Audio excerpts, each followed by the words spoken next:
The title of this poem is called Dear Abby. I have a friend who has a friend who's facing a grave situation, who thought they found love until it bit him in the rear. I was briefed on the details that had a sour taste to it.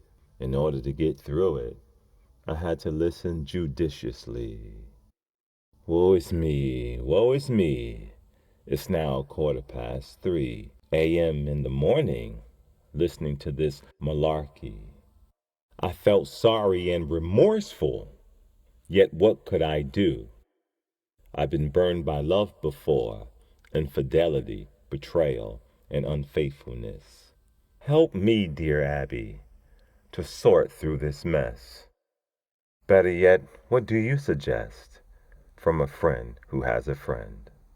Abby's response. To the friend who has a friend, thanks for being a friend. I would highly recommend a therapist get on board.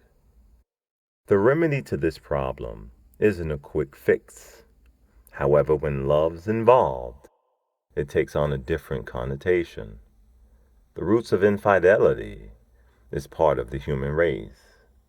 Some see it as a rite of passage. Some see it as a disgrace. A relationship can survive a scandal. Look at some of the politicians. One minute they want your vote, the next minute they're up your skirt. In closing, be supportive. Leave your opinions to the side. Help your friend through this dark hour. To the friend who has a friend.